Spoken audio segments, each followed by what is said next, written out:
격심한 폭풍이라 세상 만사 어려워도 십자가 밑에서 내 평화 이르네. 십자가 속에 내 사랑 넘치네. 어렵고 고된 세월 지진처럼 덮쳐오나 주의 품 따뜻해 내 생명 안전해. 십자가 높이 내 심령 빛나네. 성령님 어디에든 자유평화 주시오니 내 속의 축복은 주 사랑뿐이네.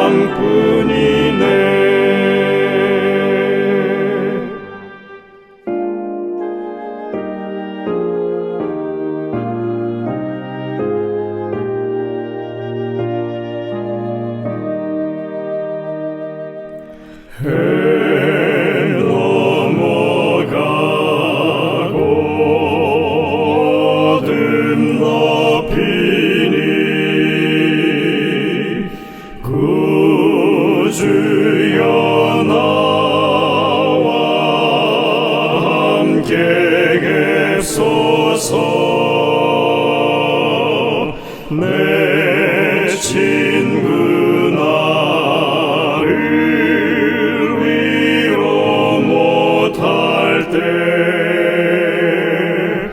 내 도움 되신 주여 계소서. 내 사는 날이 속히 지나고 이 세상 영광 빨리 쇠하며 이 천지 만물 모두 변하나 변함이 없는 주여 계소서. 주 홀로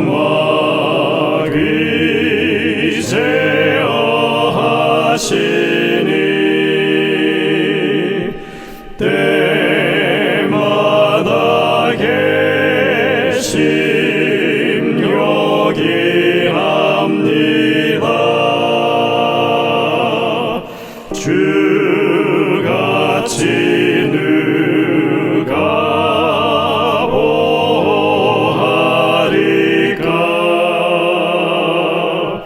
맑거나 흐린 때도 계소서.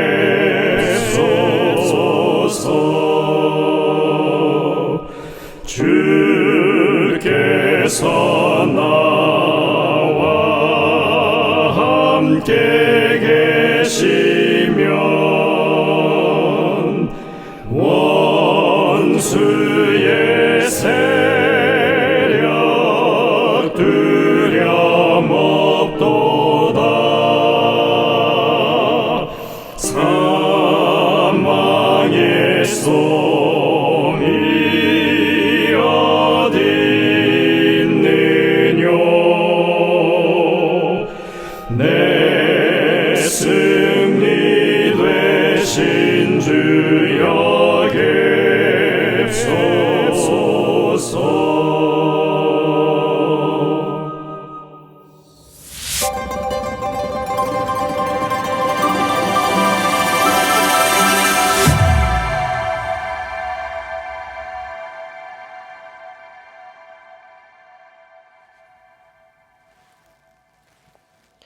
성도 여러분들 안녕하십니까? 행복한 안식일을 시작하는 시간이 되었습니다.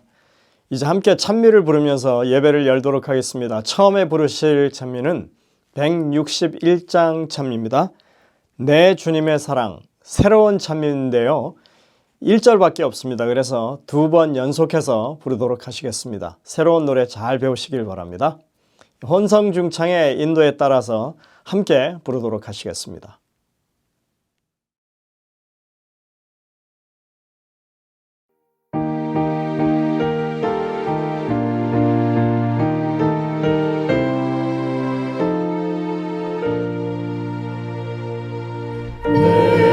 주님의 사랑 하늘과 같이 높다 저 바다 그보다도 깊은 그 사랑 나 천하고 약해 아무런 값 없어도 그 크신 사랑이 가르쳐 주시네 그 사랑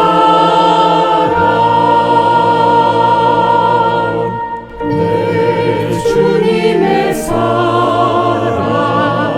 하늘과 같이 높다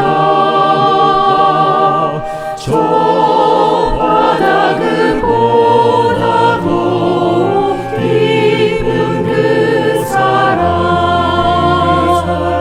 나 천하고 약해 아무런 값 없어도 그 크신 사랑이 가르쳐 주시네 그 사랑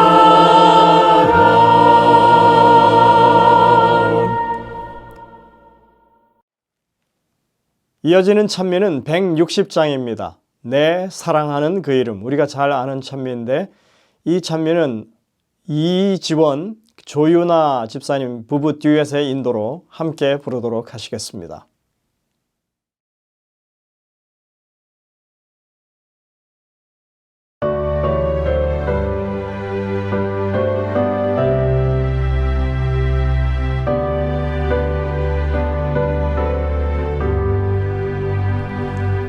내 사랑하는 그 이름 예수 복된 예수 내 귀에 음악 같도다 예수 복된 예수 아 귀하다 그의 이름 갈바리 산의 어린 양 귀한 생명 버리셨네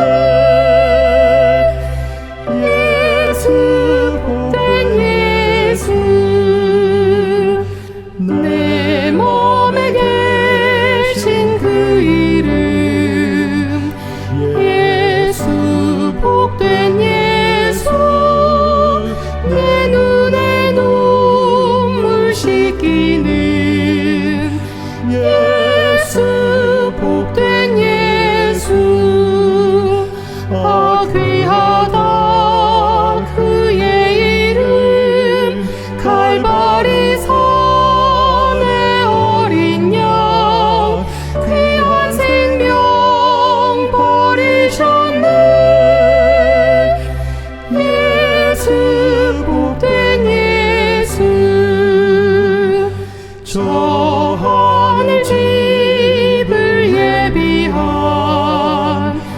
예수 복된 예수 날 구원하신 그 이름 예수 복된 예수 아 귀하다 그의 이름 갈바리 산의 어린 양 귀한 생명 버리셨네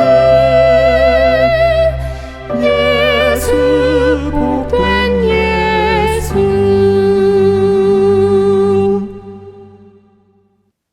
다음 찬미는 162장 찬미입니다. 주님의 사랑 크고 놀랍도다. 이 찬미는 혼성중창의 찬양 인도로 함께 부르시겠습니다. 이 찬미를 마치신 후에는 이은숙 집사님께서 기도를 인도하시겠습니다.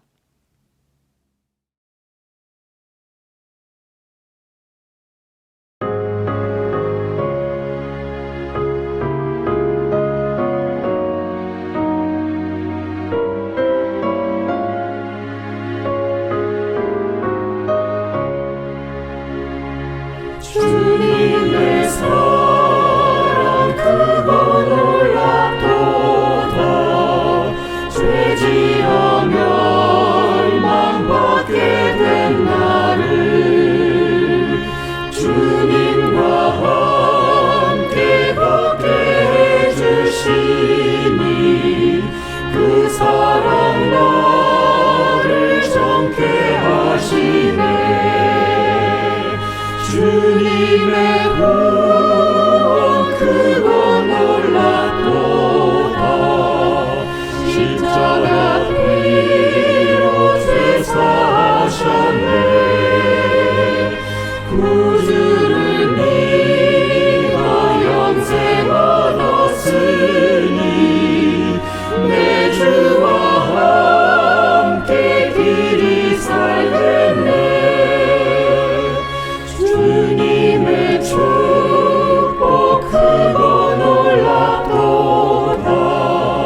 은혜로 자녀 삼아주시고 내 마음을 온전하게 이끄시며 언제나 누워 살펴보시네. 주님의 구원 크고 놀랍도다. 십자가 피로 죄사하셨네. 구주를 믿어 영생 얻었으니 내 주와 함께 길이 살겠네. 주님의 구원 크고 놀랍도다. 주님의 말씀 귀히 듣고서 그 뜻을 따라 행하는 자마다 영원한 생명 모두 얻었네.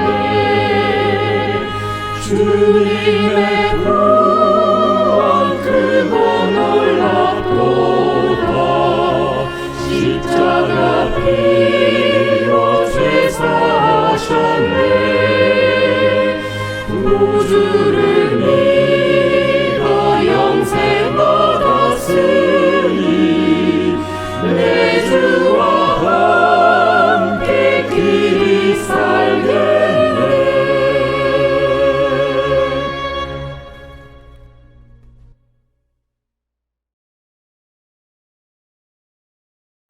사랑의 하나님, 하나님의 돌보심 아래서 지난 일주일 잘 지내고 안식일이 시작되는 이 시간 다시 하나님 말씀 앞에 서게 해주시니 감사드립니다.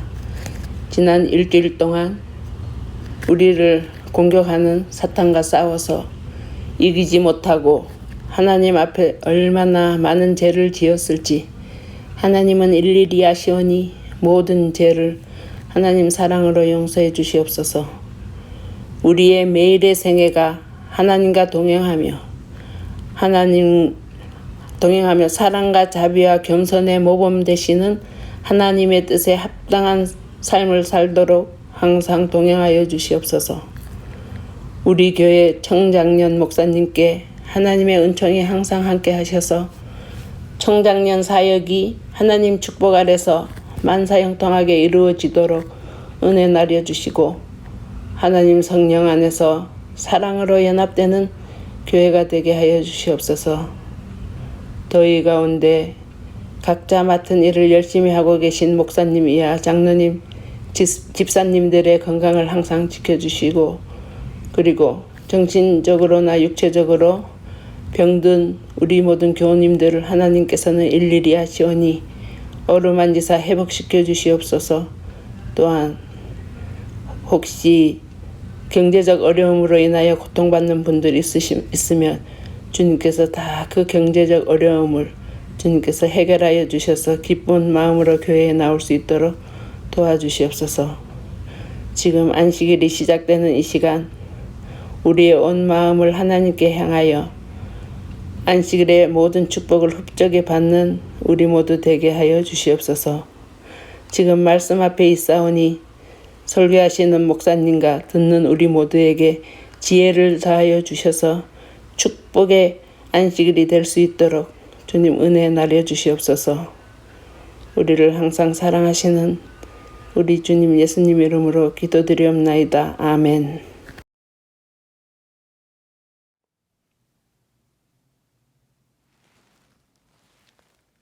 성도 여러분들, 한 주간 주님 은혜 가운데 평안하십니까? 이 안식일 하나님의 은혜가 풍성하게 넘치는 귀한 시간 되시기를 간절히 바랍니다. 무더위 때문인지는 모르지만 우리 교우님들 가운데 어지럼증이 있거나 혹은 낙상으로 고통당하시는 분들이 계십니다. 이분들이 속히 회복될 수 있도록 여러분들 기도해 주시기를 간절히 당부드리고요. 무더위이긴 하지만 우리가 이 더운 여름에 정말 건강하게 지낼 수 있도록 우리 성도님들께서 서로 연락하시고 또 기도해 주시는 그런 시간들이 되시기를 간절히 바랍니다. 세계가 이상기온으로 몸살을 앓고 있는 이런 시기에 저희들이 더욱더 하나님의 인도하심과 보호하심을 간구해야 될 때라고 생각이 됩니다. 또 교회가 그저 우리만의 공간이 아니라 새로운 사람들이 교회를 찾아왔을 때 정말 하나님의 은혜를 느낄 수 있는 그런 따뜻하고 사랑이 많은 교회의 모습이 되기를 간절히 바랍니다.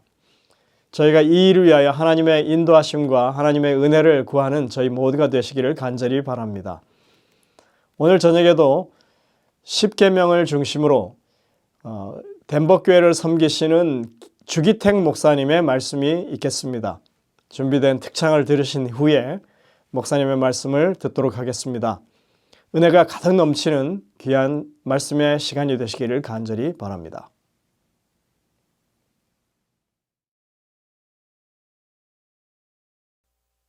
천만 천사 찬미하고 하늘 응답하며 기쁜 소리 들려오니 천국이로다.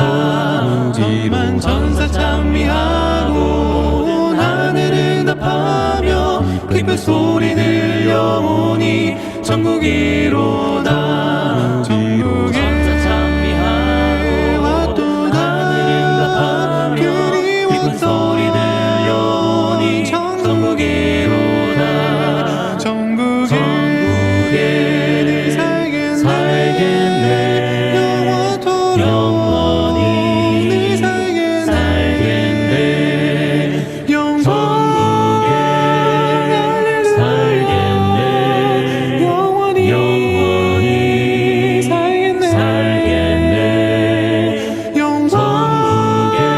천국에 살겠네.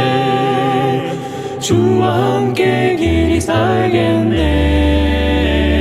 천만 천사 찬미하고 하늘 응답하며 기쁜 소리 들려오니 천국이로다. 천만 천사 찬미하고 하늘 응답하며 기쁜 소리 들려오니 천국이로다. 천국에 왔도다. 기쁜 소리 들려오니 천국이로다. 천국에 살겠네. 영원히 살겠네. 영광 할렐루야. 영원히 살겠네. 영광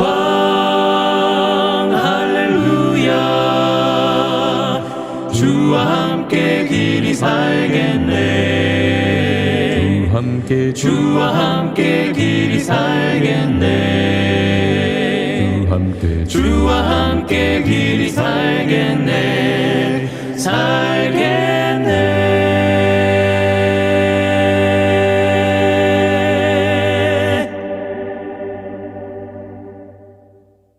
안녕하십니까?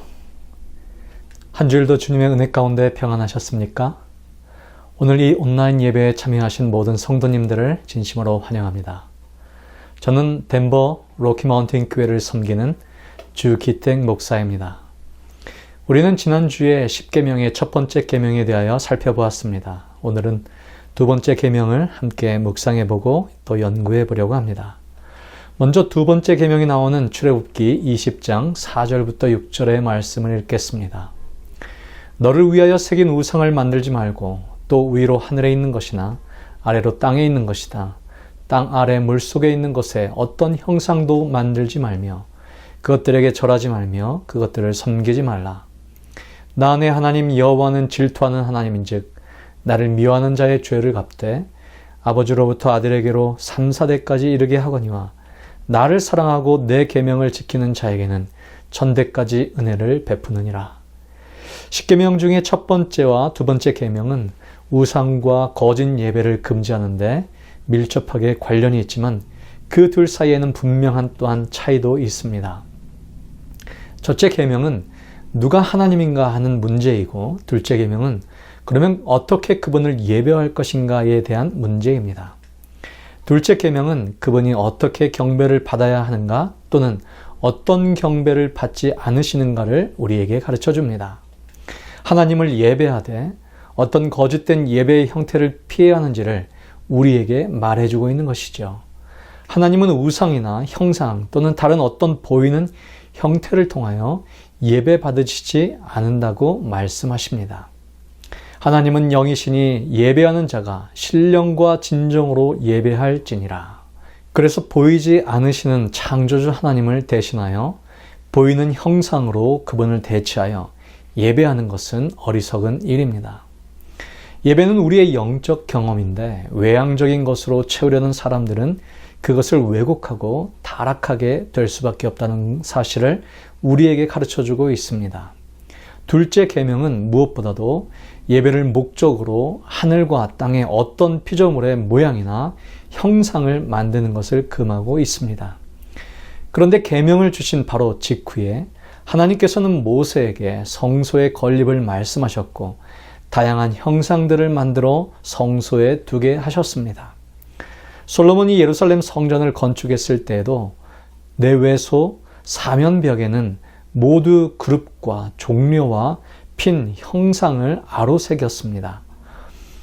열왕기상 7장 29절의 말씀에 보면 사자와 소의 그룹들의 형상 또한 성전에 있었음을 우리가 알 수 있습니다. 모세에게 뱀의 형상을 만들어 이스라엘 진영에 세우도록 지시한 적도 있으시고 그것을 쳐다본 사람들은 죽음을 피할 수 있었습니다. 하지만 그것이 7세기 후에까지 존속되었고 청동뱀이 경배의 목적으로 변질되었을 때에 히스기야 왕은 그것을 파괴하도록 지시하였습니다. 어떤 형상이든지 만들어지는 목적과 동기에 의하여 그 모든 것이 판단됩니다. 하지만 그것은 비단 형상을 만드는 것 그 이상을 의미할 수도 있습니다. 가장 위험스러운 형태의 우상 숭배는 쉽게 분간되지 않습니다. 우리의 종교의 형식이나 의식, 규례들에 대한 미신적 존경도 또한 우상이 될 수 있습니다.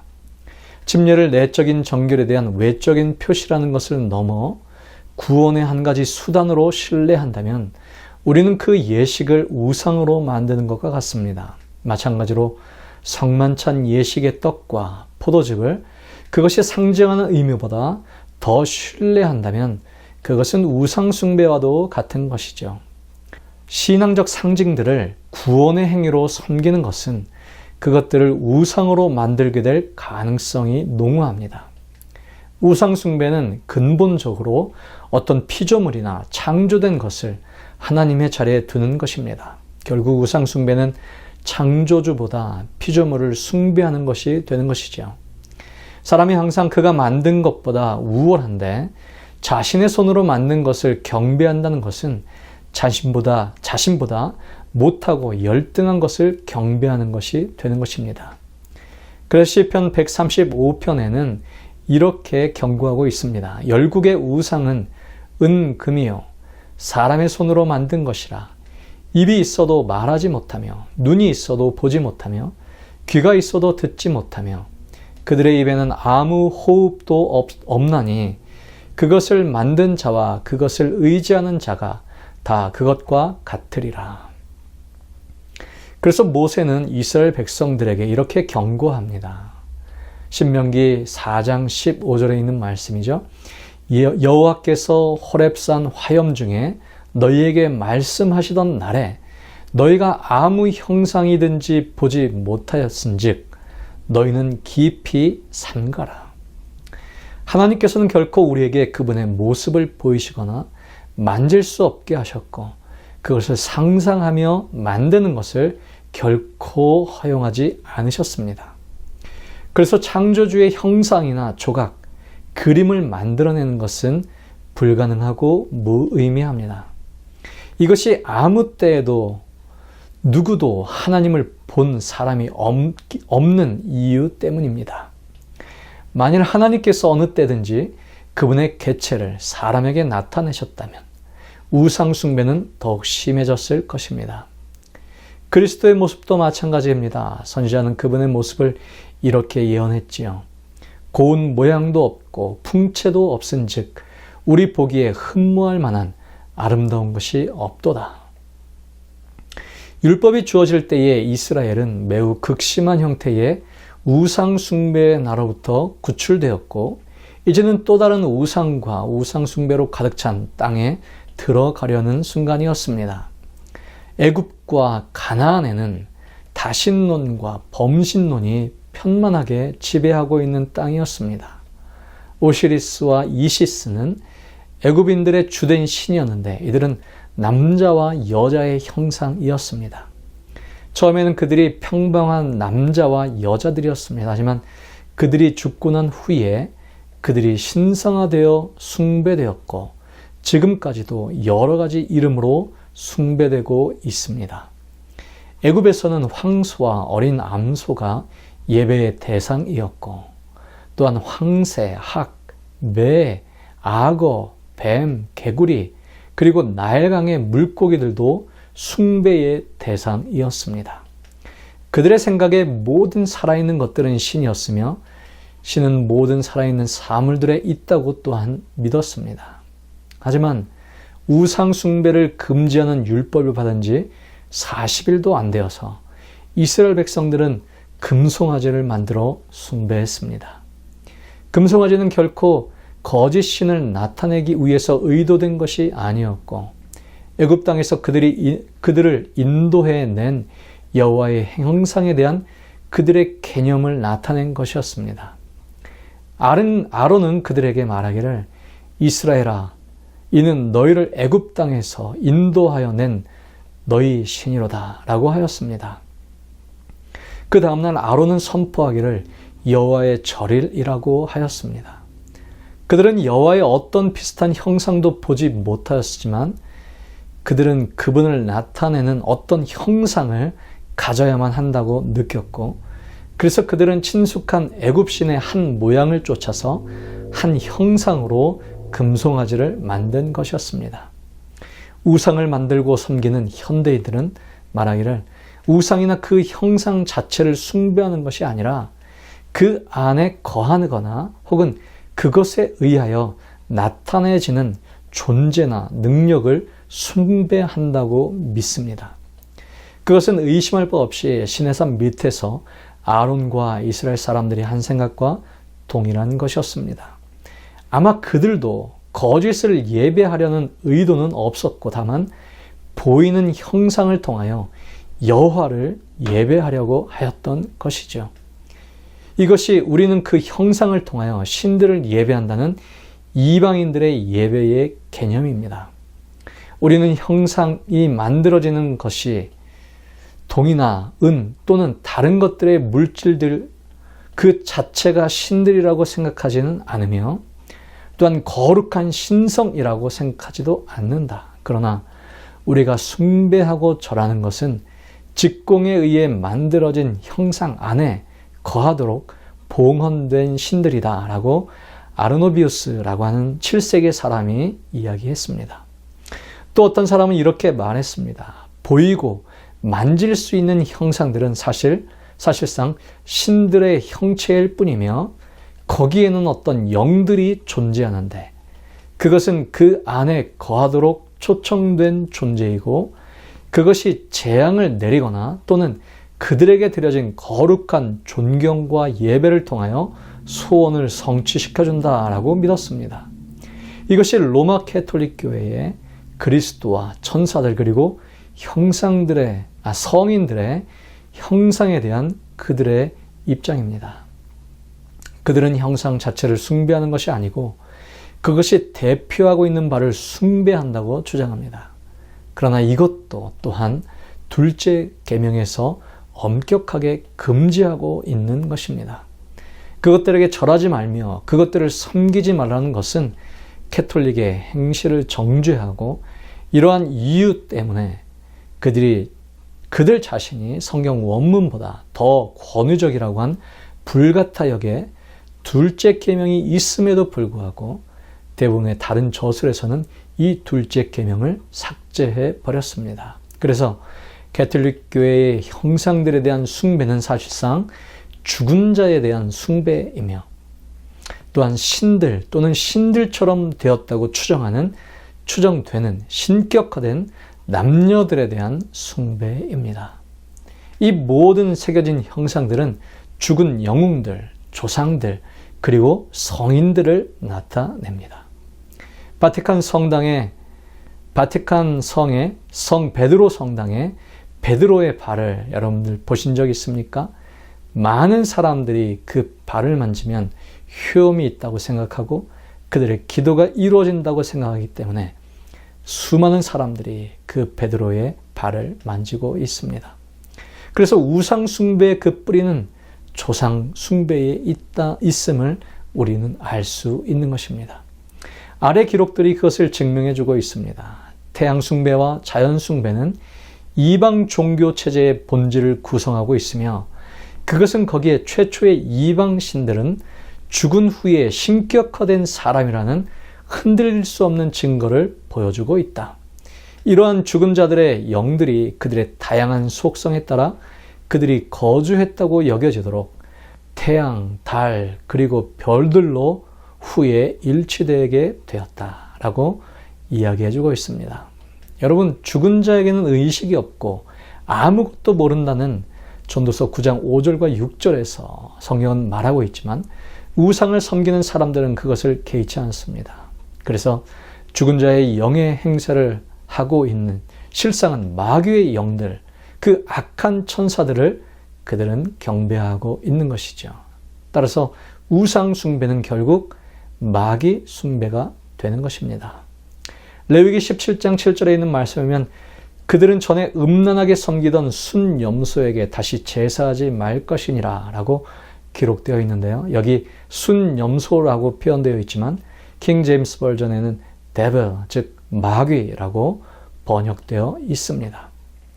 동일한 신명기 32장 16절 17절의 말씀에 보면 그들이 다른 신으로 그의 질투를 일으키며 가증한 것으로 그의 진노를 격발하였도다. 그들은 하나님께 제사하지 아니하고 마귀에게 하였으니 곧 그들이 알지 못하던 근래에 일어난 새 신 너희 열조에 두려워하지 않던 것들이로다 라고 말씀하고 있습니다.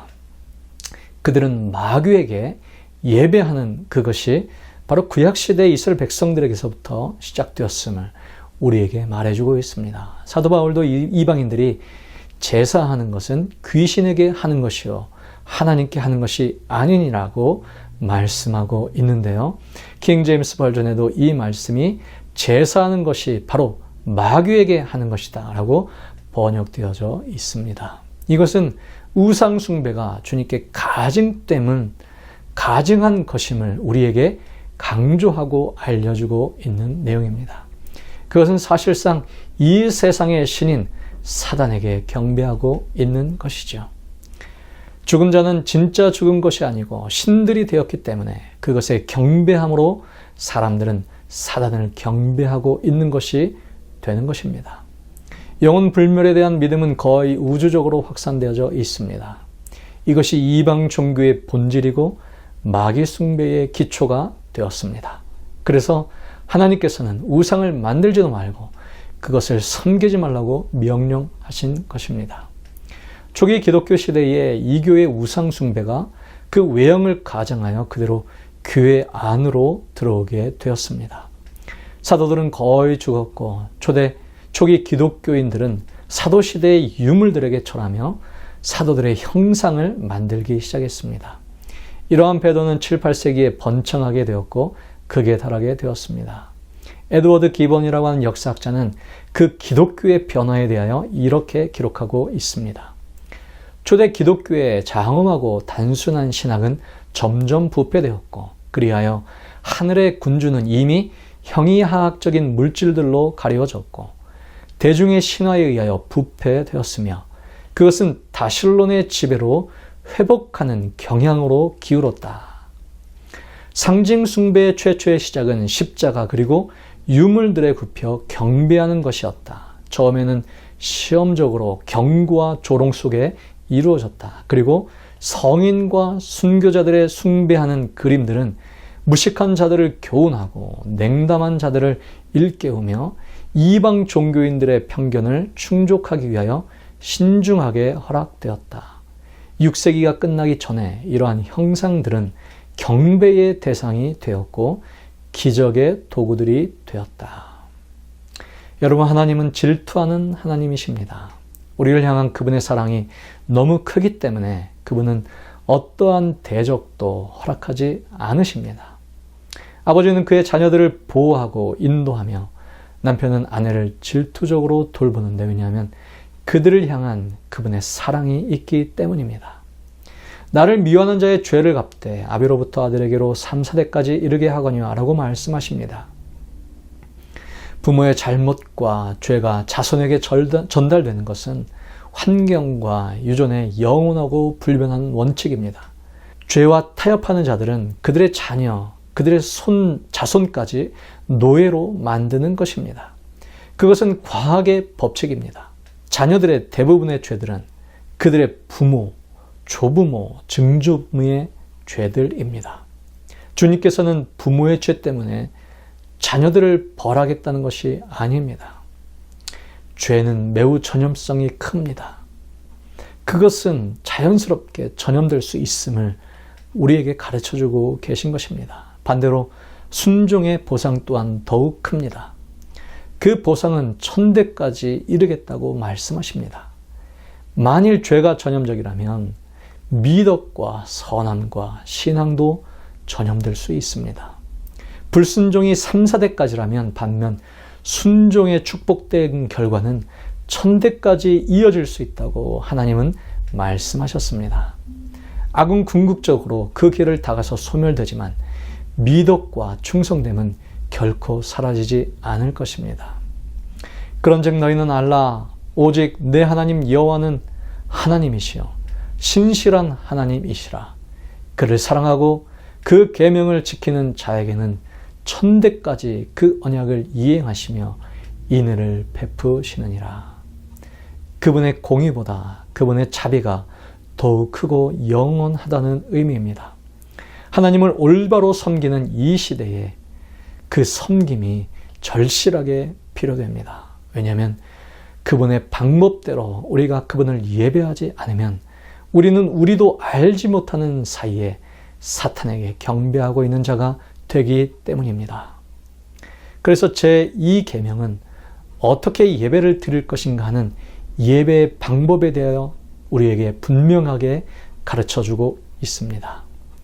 예배의 대상이 올바를지라도 그 방법이 잘못되면 참된 예배가 될 수 없고 잘못된 방법을 통해 오히려 우리는 사탄을 예배하고 우리 스스로를 타락시킬 수 있다는 사실을 우리에게 가르쳐 주고 있습니다. 하나님은 이 제2계명을 통하여 하나님의 신령성을 강조합니다. 하나님은 영이심을 강조합니다. 우리가 신령과 진정으로 예배드릴 때 진정한 예배가 될 수 있음을 우리에게 가르쳐 줍니다. 하나님은 광대하신 분입니다. 우리의 만들어진 형상 안에 우리는 그분을 가둘 수 없고 그분은 거기에 머물러 계시지도 않습니다. 그분은 우리의 손으로 잡을 수 없고 우리의 품에 품을 수 없는 분이십니다. 그분의 광대하신 원대하신 사랑과 다스림 안에 우리는 그저 작은 먼지조차로도 여겨줄 수 없는 존재들입니다. 신령과 진정으로 우리의 먼지됨과 그분의 광대하심을 예배하는 것, 그것이면 됩니다. 함께 기도하겠습니다. 거룩하신 하나님 아버지, 우리에게 두 번째 계명을 주셔서 하나님을 어떻게 예배하는 것이 옳은 방법인지 알게 하시니 감사합니다. 사탄의 계계에 우리가 농락당하지 않아서 우상을 통하여 신상을 통하여 하나님을 쉽게 예배하려고 하는 잘못된 그러한 경험에서 우리가 떠나게 하시고 신령과 진정으로 영이신 하나님을 예배할 수 있는 마음을 우리에게 허락하여 주옵소서. 이 안식일의 평안이 이 예배에 참여한 모든 성도님들 삶 속에 함께 주시옵기를 간절히 바라오며 예수님의 이름으로 기도합니다. 아멘.